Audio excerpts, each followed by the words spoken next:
What's up techies? I want to do an unboxing video and also my first impressions about the LG G5. This is one of the major flagships that was released this year, so I'm really looking forward to see what it's like.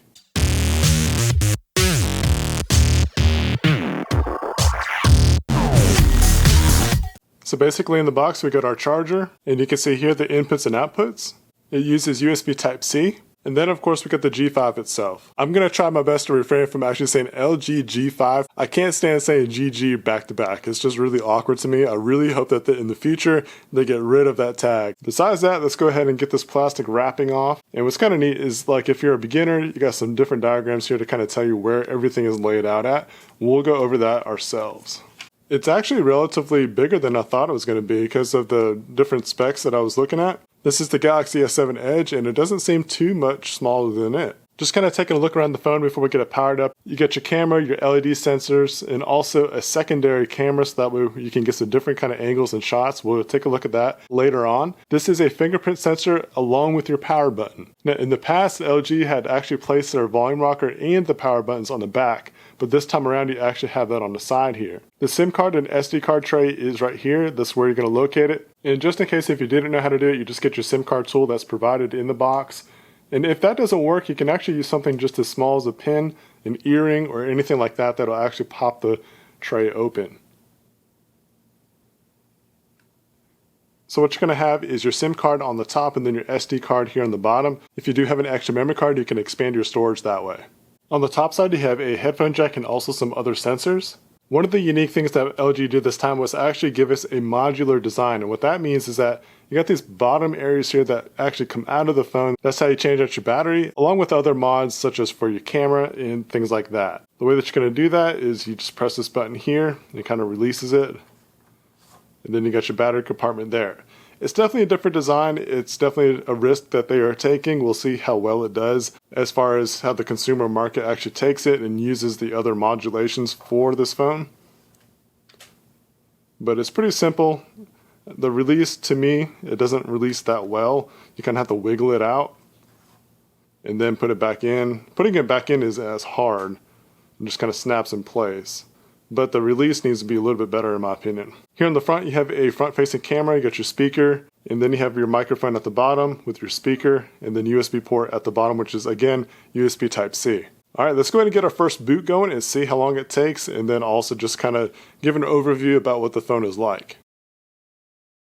So that was actually relatively quick to actually boot up, so that's pretty cool. And again, you got your fingerprint sensor here in the back, but since I don't have it set up, it's not going to unlock the phone, so right now the power button is just going to be used as a power button, but you can swipe the screen and then it opens it up. Let's just take a look around what the software looks like, what the skin looks like, and then we'll kind of go from there. And of course, you're going to want to subscribe to the channel if you haven't so that we can see more videos that I'm going to put out about the G5. But for now, let's just kind of do the first impressions. In the past, I have not been too much of a fan of the LG skin that's overplaced by just the stock Android or any other skin. Personally, I don't find TouchWiz that bad anymore at all, and it kind of looks like this is toned down a little bit too. It's got a different kind of color scheme than what you're going to see in a stock Android, but I do like the white menu screen. The other thing I really like too is that you got a lot of the options that I like right away, and it's just with one swipe down. A lot of times, like with stock Android, you got to swipe down twice to get all the stuff you want, but it seems like you gotta pretty much, with this, you swipe and then you swipe left or right to get to what you need to get to. But you do have the option to hit your edit button here and customize what icons you want to show up or not. I do like the flashlight. I want volume. Maybe screen sharing would be nice. File sharing would be cool to have on there as well. And so if you want that kind of stuff, you can see how it shows up there. You just have some more options and I like that a lot. If you want to get your settings, you just hit the gears icon right there. And this ain't too bad so far. As far as what the menus look like, it looks pretty good. It's a white background. I like that. It's nice, simple, and clean looking. Let's go to About Phone and see what software update we're on. We're on Android 6.0.1. Other areas that are going to have like a skin version is obviously going to be like your phone launcher. You got your dial pad here. Again, it's actually pretty simple and clean looking. It's not too bad at all. Something I don't really care about with the stock launcher is that you don't get an app drawer. If you're like me and like an app drawer, I use Nova Launcher a lot. That's what I have on my S7 Edge. And what that does is it allows you to see all your apps in one drawer. If you're coming from an iPhone, this could actually be a welcoming sign to you because you're used to that already.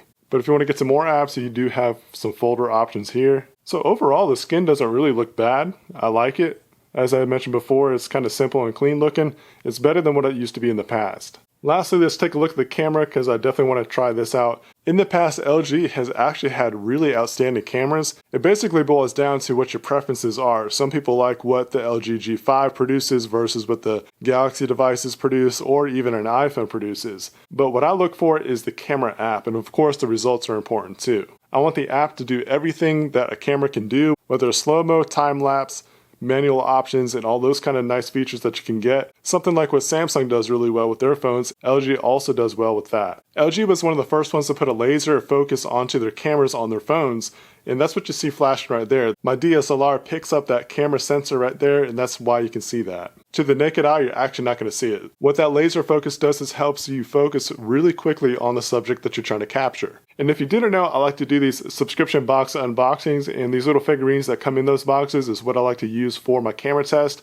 The Harley Quinn action figure here came from the DC Marvel's Legion of Collectors subscription box. Really cool box, you want to check it out. I'll leave a link down below in the description. But back to this video, the tap to focus is really fast. Actually, if you take it off and just kind of wave it around, obviously it's not focused on something, and then you want to focus on something, it's going to focus extremely fast. So you can see how quick that was. You can see that the phone actually takes a photo really quick. If you want to take video, you just press the video button there, and you can even tap to focus through the video.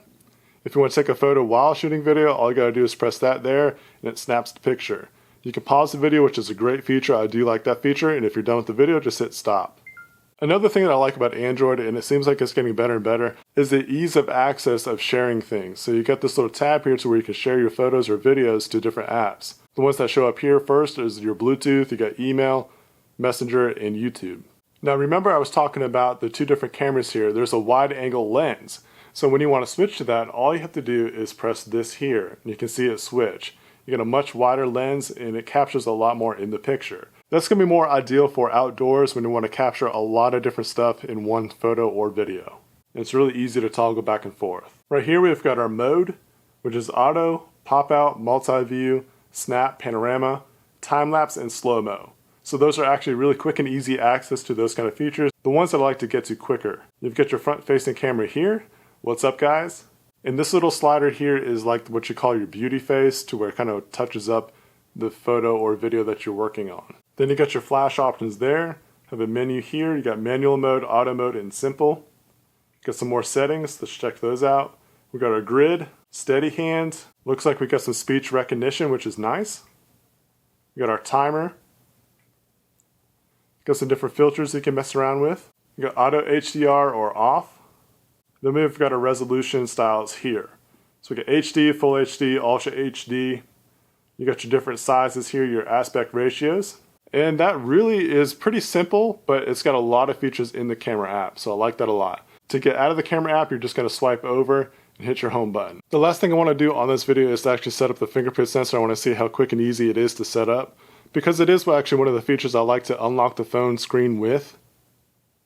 So you go to your settings, fingerprints, get your fingerprint there, go to your add, hit next. You can do a knock code, pattern, pin, or password. Just as the diagram shows you, you're going to just place your finger on the back. You feel it vibrating, and it doesn't take too long to set up. I like to add more because I'm going to use my phone left and right-handed at times. You're going to want to move your finger around a little bit and not just keep on tapping the same area. So that was actually pretty quick and easy. So the G5 doesn't seem that bad. I kind of gave it a bad rap at first when I thought about the modular design and some of the negative reviews I've seen, but I want to definitely try it out myself and get my own opinion about it, and I hope that my opinion actually helps you make a decision if this is a phone that you're looking at. You're going to want to stay tuned to the channel, as I mentioned before, as I'm going to produce more content about the G5, especially for my main and final review about this phone. I'll be posting the full review on my channel as well as my website, bain-tech.com. Head on over to Instagram at BainTech, because I'll be posting photos from this phone itself to kind of give you some samples about what the capabilities are like with this device. Thank you guys so much for watching this video. I appreciate it. Hit a thumbs up if you enjoyed the video. Please share this with your favorite social networks. I really appreciate it when you guys do that. And until then, stay techy.